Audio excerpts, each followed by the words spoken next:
নমস্কার, সিএনএ স্বাগত। আমি মণিময় রয়েছি আপনাদের সঙ্গে। শুরু করছি আজকের বিগ স্টোরি। আজকের এক্সক্লুসিভ বিগ স্টোরির পর্বে ইতিহাস সাক্ষী আছে।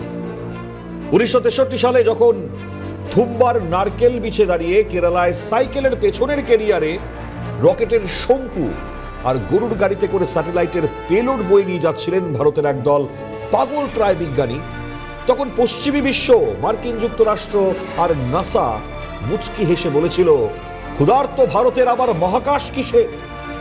আজ সেই পশ্চিমী বিশ্বের মুখের ওপর চরম চর মেরেছে ইতিহাস। যে নাসা আধা শতাব্দী ধরে মহাকাশের একমাত্র একচ্ছত্র সম্রাট ছিল, আজ সেই মার্কিন এজেন্সির বুকে কাঁপন ধরিয়ে দিয়েছে ভারতের ইসরো এবং ভারতের স্পেস স্টার্টআপ ইকোসিস্টেম। চাঁদের অনাবিষ্কৃত চরম দুর্গম দক্ষিণ মেরুতে যেখানে আমেরিকার কোটি কোটি ডলারের প্রযুক্তি ব্যর্থ হয়েছে, সেখানে প্রথম দেশ হিসেবে ভারতের তিরঙ্গা পতাকা গেঁথে ইতিহাস লিখেছে ভারত। আর এবার টার্গেট কেবল চাঁদ বা মঙ্গল নয়, এবার টার্গেট নাসাকে টেক্কা দিয়ে মহাকাশ অর্থনীতির একক মহারাজা হওয়া। আজকের বিগ স্টোরিতে আমরা দেখাবো সেই বিস্ফোরক সত্য, কিভাবে সাধারণ সাইকেলের কেরিয়ার থেকে শুরু করে বিশ্ব মহাকাশ অর্থনীতিতে নাসাকে সরাসরি টেক্কা দিচ্ছে ভারত।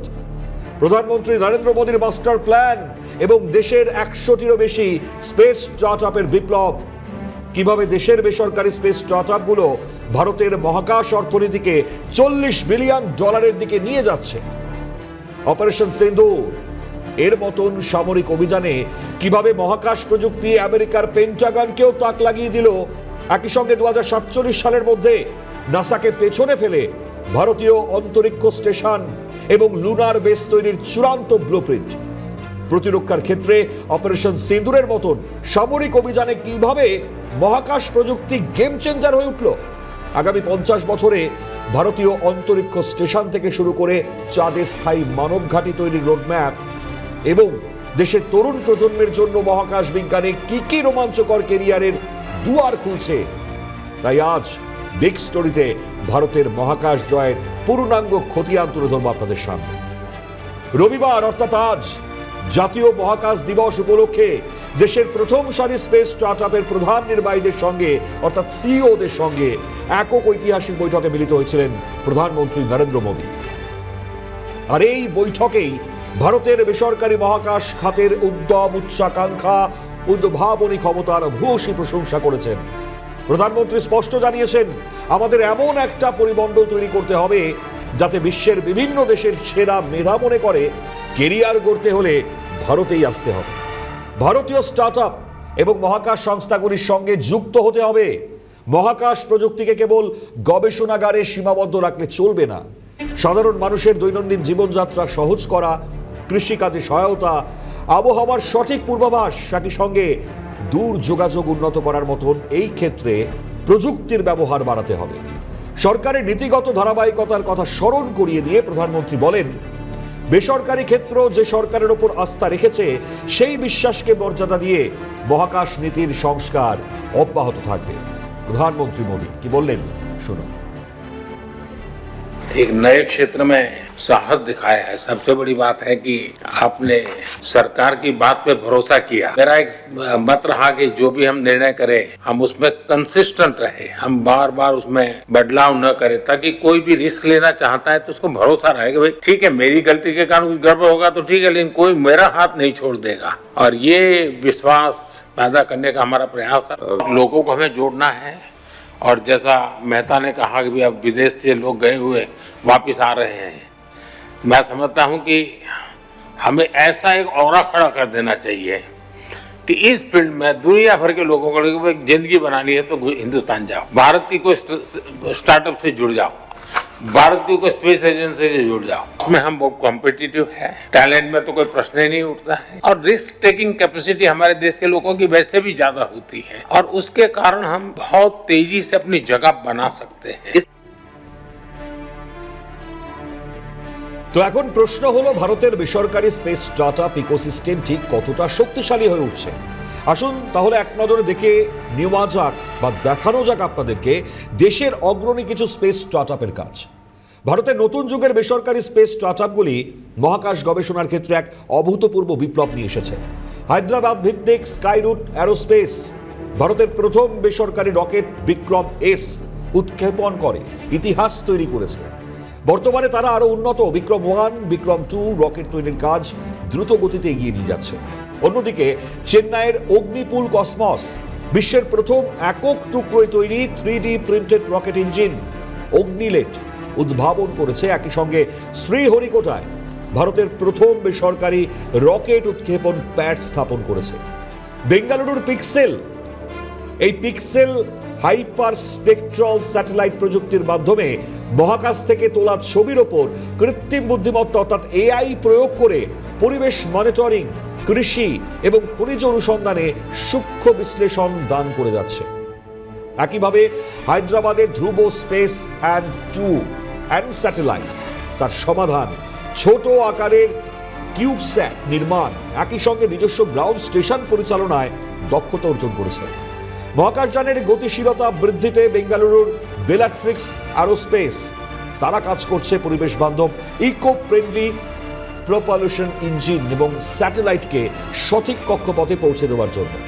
এর জন্য স্পেস ট্যাক্সি বা অরবিটাল ট্রান্সফার ভেহিকেল তৈরিতে। মহাকাশের নিরাপত্তার ক্ষেত্রে বেঙ্গালুরুর দিগন্তরা বিপজ্জনক জঞ্জাল ট্র্যাকিং এবং স্পেস সিচুয়েশনাল অ্যাওয়ারনেস হাব গড়ে তুলছে। পাশাপাশি বেঙ্গালুরুর গ্যালাক্সাই বা গ্যালাক্স আই এই অপটিক্যাল ক্যামেরা এবং সিনথেটিক অ্যাপারচার র্যাডার একসঙ্গে যুক্ত করে এমন এক যুগান্তকারী প্রযুক্তি তৈরি করেছে যার মাধ্যমে যে কোনো আবহাওয়াতেই দিনরাত পৃথিবীর স্পষ্ট এবং নিখুঁত ছবি তোলা সম্ভব। আজ যে ভারত মহাকাশের মহাশক্তি, তার যাত্রা কিন্তু একদিনে শুরু হয়নি। 1947 সালে স্বাধীনতার পর থেকে আজকের ইসরো হয়ে ওঠার নেপথ্যে বিভিন্ন সরকারের রাজনৈতিক সদিচ্ছা, বিজ্ঞানীদের অক্লান্ত পরিশ্রম রয়েছে। তাহলে আসুন ভারতের মহাকাশ গবেষণার কালপঞ্জি বা টাইম লাইন তার দিকে একবার নজর রাখি। আপনাদের জানাই, ভারতের মহাকাশ গবেষণা যাত্রা 1962 সালে শুরু হয়েছিল জওহরলাল নেহেরু সরকারের আমলে, যখন ডক্টর বিক্রম সারাভাইয়ের দূরদর্শী ভাবনা তখন গঠিত হয় ইনকোস্পা। এবং এরপরেই 1963 সালে থুম্বা থেকে ভারতের প্রথম সাউন্ডিং রকেট নাইকি অ্যাপাচে উৎক্ষেপণ করা হয়। পরবর্তীকালে ইন্দিরা গান্ধী সরকারের সময় 1969 সাল, তখন 15ই আগস্ট আনুষ্ঠানিকভাবে ইসরো গঠিত হয় এবং 1972 সালে স্বতন্ত্র ডিপার্টমেন্ট অফ স্পেস অর্থাৎ ডিওএস সেটা তৈরি করে একে সরাসরি প্রধানমন্ত্রীর অধীনে নিয়ে আসা হয়। এই আমলেই 1975 সালে ভারত প্রথম উপগ্রহ আর্যভট্ট উৎক্ষেপণ করে। 1980 সালে ডক্টর এপিজে আব্দুল কালামের নেতৃত্বে SLV-3 সেই রকেটের মাধ্যমে রোহিণী উপগ্রহের কক্ষপথে স্থাপিত হয়। একই সঙ্গে 1984 সালে রাকেশ শর্মা প্রথম ভারতীয় হিসেবে মহাকাশ যাত্রা করেন। এরপর থেকে আর ফিরে তাকাতে হয়নি। 1984 থেকে 1989 এর মধ্যে রাজীব গান্ধী সরকারের আমলে যোগাযোগ এবং আবহাওয়ার তথ্যের জন্য ইনস্যাট এবং দূর অনুধাবনের জন্য IRS স্যাটেলাইট তার ব্যবস্থার অভূতপূর্ব বিকাশ ঘটে। পরবর্তী ধাপ 1994 সাল, PV নরসিমা রাও সরকার, তার সময় ভারতের সবচেয়ে নির্ভরযোগ্য রকেট PSLV-র সফল আত্মপ্রকাশ। একই সঙ্গে বাণিজ্যিক কাজের জন্য অ্যান্ট্রিক্স কর্পোরেশন গঠন করা হয়। 2001 থেকে 2003 সাল অটল বিহারী বাজপেয়ীর সরকারের মেয়াদে ভারী উপগ্রহ পাঠানোর জন্য GSLV রকেট তার পরীক্ষা শুরু হয়। একই সঙ্গে 2003 সালে প্রথম চন্দ্র অভিযানের আনুষ্ঠানিক ঘোষণা করা হয়। মনমোহন সিং সরকারের সময় 2008 সালে চন্দ্রযান 1 চাঁদে জলের অণুর উপস্থিতি আবিষ্কার করা হয়। 2013 সাল প্রথম চেষ্টাতেই একেবারে মঙ্গল গ্রহের কক্ষপথে মঙ্গলযান MOM সেটিকে পাঠিয়ে ভারত বিশ্বকে তাক লাগিয়ে দেয়। একই সঙ্গে স্বাবলম্বী হওয়ার লক্ষ্যে নাভাল সি অর্থাৎ NAVLC এই নাভাল সি নেভিগেশন সিস্টেমের কাজ শুরু হয়। অবশেষে 2014 থেকে বর্তমানে নরেন্দ্র মোদী সরকারের আমলে 2017 সালে এক রকেটে 104টি স্যাটেলাইট উৎক্ষেপণের রেকর্ড তৈরি হয়। এরপরটা সাল 2023, চন্দ্রযান 3 তার মাধ্যমে চাঁদের দক্ষিণ মেরুতে সফল সফট ল্যান্ডিং সম্পন্ন হয়। আদিত্য L1 সূর্য মিশন শুরু হয়।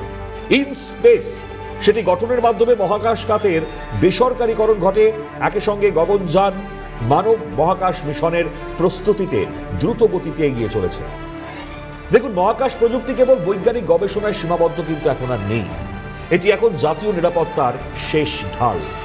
সাম্প্রতিক সময়ে ভারতীয় প্রতিরক্ষা বাহিনীর পরিচালিত অপারেশন সিন্দুর, তাতে ইসরোর মহাকাশীয় প্রযুক্তি কিভাবে যুদ্ধের মোড় ঘুরিয়ে দিয়েছিল তা আধুনিক প্রতিরক্ষা ব্যবস্থার এক অনন্য নজির। এই অপারেশনের সাফল্য নিশ্চিত করতে ইসরোর অন্তত 10টি কৌশলগত স্যাটেলাইট দিন রাত কাজ করেছে, যা মহাকাশ প্রযুক্তির 5টি প্রধান স্তম্ভের উপর ভিত্তি করে পরিচালিত হয়। প্রথমত কার্টোস্যাট এবং রিস্যাট। এই সিরিজের হাই রেজলিউশন স্যাটেলাইটের মাধ্যমে সীমান্ত পারের দুর্গম এবং পাহাড়ি অঞ্চলে শত্রু ঘাঁটির সঠিক অবস্থান চিহ্নিত করা, 24 ঘন্টা রিয়েল টাইম নজরদারি চালানো হয়। দ্বিতীয়ত রিস্যাট সিরিজ। এই রিস্যাট সিরিজের র্যাডার ইমেজিং যে প্রযুক্তি, তার সাহায্যে ঘন মেঘ, ধোঁয়াশা কিংবা রাতের অন্ধকারের মধ্যেও শত্রু শিবিরের নিখুঁত ছবি সংগ্রহ করে অল ওয়েদার ইমেজিং নিশ্চিত করা হয়।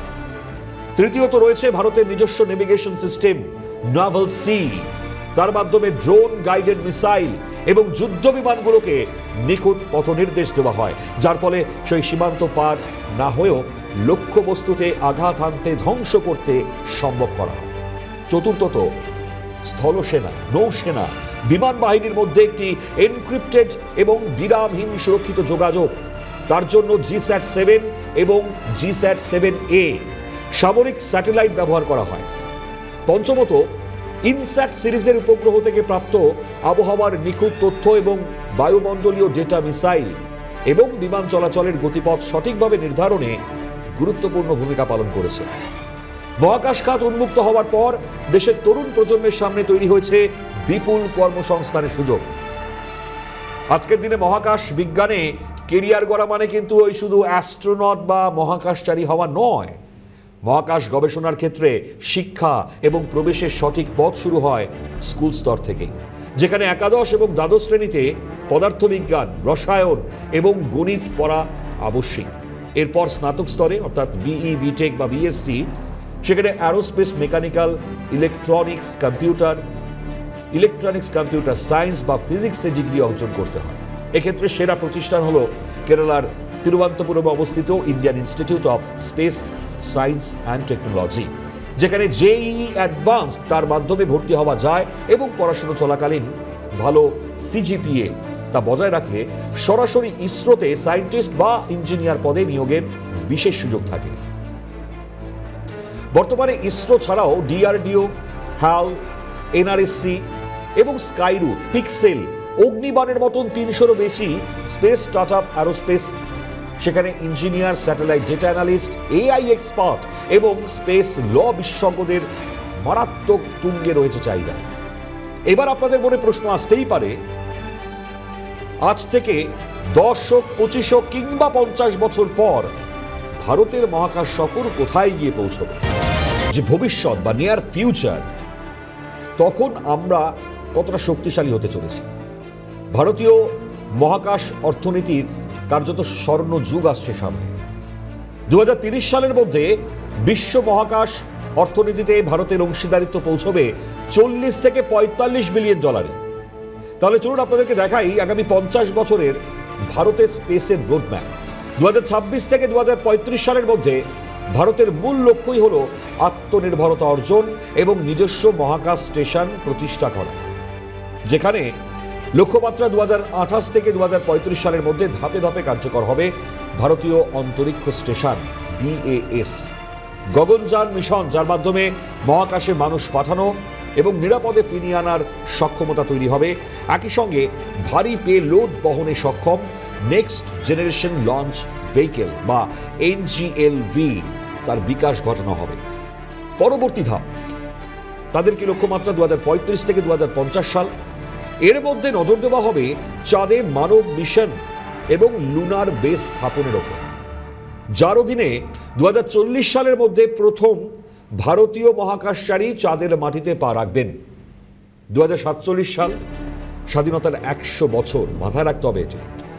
2047 সালে স্থায়ী লুনার সায়েন্টিফিক বেস সেটাকে গড়ে তোলা হবে এবং চাঁদের দক্ষিণ মেরু থেকে হেলিয়াম 3 এবং মূল্যবান খনিজ উত্তোলন তার উদ্দেশ্যে স্পেস মাইনিং মিশন পরিচালনা করা হবে। শেষ পর্যায়ে 2050 থেকে 2075 সালের মধ্যে ভারত এক গভীর মহাকাশ অভিযান এবং শিল্পায়নে নেতৃত্ব দেবে, যেখানে 100% পুনঃব্যবহারযোগ্য রকেটের মাধ্যমে সাধারণ মানুষের জন্য সাশ্রয়ী স্পেস ট্যুরিজম চালু করা হবে।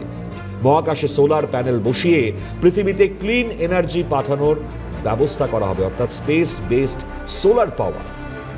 তাতে শুক্র, মঙ্গল এবং গ্রহাণু অভিযানের মাধ্যমে আন্তঃগ্রহ গবেষণায় ভারতের আন্তর্জাতিক কর্তৃত্ব প্রতিষ্ঠিত হবে। এই হচ্ছে পুরো টাইমলাইন, ভবিষ্যৎ পরিকল্পনা এবং ভবিষ্যতে ভারত কি করতে চলেছে তার এক গুরুত্বপূর্ণ ব্লুপ্রিন্ট আপনারা বলতে পারেন, সেটা আপনাদের সামনে তুলে ধরলাম। আবার চলে যায় সেই সাইকেল, যে সাইকেলের কেরিয়ারে বয়ে আনা সেই সাউন্ডিং রকেট থেকে শুরু করে আজকের ভারতীয় অন্তরিক্ষ স্টেশন। এই যে স্বপ্ন, ভারতের এই পথ চলা শুধুমাত্র বিজ্ঞানের জয়যাত্রাই নয়, এটি 140 কোটি ভারতবাসীর আত্মবিশ্বাসের গল্প। প্রধানমন্ত্রী মোদী ঠিকই বলেছেন, ভারতকে আর বিশ্বকে অনুসরণ করতে হবে না। এমন এক পরিবেশ তৈরি হচ্ছে যেখানে বিশ্বের সেরা মেধাকে আকর্ষণ করবে ভারতের মহাকাশ ইকোসিস্টেম। ভারত এখন আর শুধু আকাশের দিকে তাকিয়ে স্বপ্ন দেখে না, ভারত এখন মহাকাশের বুকে নিজের স্থান নিশ্চিত করে। তাই শুনে রাখা প্রয়োজন ওয়াশিংটন, শুনে রাখা প্রয়োজন কেপ ক্যানাভেরাল, সাইকেলের কেরিয়ারের রকেট বহনকারী ভারত আর পিছিয়ে থাকার দেশ নয়। যে জাতিকে একদিন মহাকাশ গবেষণার যোগ্য মনে করা হয়নি, সেই জাতি আজ বিশ্বকে দেখাচ্ছে মহাকাশ জয়ের আসল পথ। নাসা যখন অতীতের গৌরব আঁকড়ে ধরে বাঁচছে, ভারত তখন ভবিষ্যতের মহাকাশ দখল করতে নেমে পড়েছে। চাঁদের মাটি থেকে মঙ্গলের দিগন্ত, মহাকাশের বুকে ভারতের এই পদচিহ্ন আর মোছা যাবে না। ভারত আজ আর বিশ্বকে অনুসরণ করে না, ভারত আজ মহাকাশে বিশ্বকে পথ দেখায়। ভারত আগামী সময় তার আরো বৃহত্তর পরিকল্পনার মাধ্যমে আগামীতে তাদের এই ব্লুপ্রিন্ট, তা যে অনেক বড় বড় কর্তৃত্ব অর্জন করবার পুনরায় যে লক্ষ্য নিয়েছেন, সেই লক্ষ্যে অবিচল থাকবেন। আর সেই লক্ষ্য আগামীতে ভারতকে যে জায়গায় নিয়ে যাবে, সেটা শুধু স্বপ্ন নয়, তা বাস্তবে পরিণত হবে। আর সেই বাস্তবের জায়গাতেই আমরা এই মুহূর্তে দেখতে শুরু করে দিয়েছি তার স্বপ্নের জায়গা। আমরা ইতিমধ্যে দেখাচ্ছি আপনাদেরকে, আপনারা দেখতে পাচ্ছেন যে গ্রাফিক্যাল প্রেজেন্টেশন, গগনযান থেকে শুরু করে আগামীতে যে পরিকল্পনা, তার রূপরেখা কোন জায়গায়। তো আজকে ঠিক এই জায়গায় দাঁড়িয়ে যখন তিনটি বছর আমরা পেরিয়ে গেলাম আজকের জাতীয় মহাকাশ দিবসের দিনে, তাই আপনাদের সামনে ভারত, আমার দেশ, তার স্বপ্ন শুধু স্বপ্নই নয়, তা বাস্তবে পরিণত করার বড়সড় ছক বা জায়গা সেটা। আজকে আর সময় নেই, বিগ স্টোরি থেকে বিদায় নিতে হচ্ছে, এখানেই শেষ করছি। দেখতে থাকুন সিএন। বন্দে মাতরম।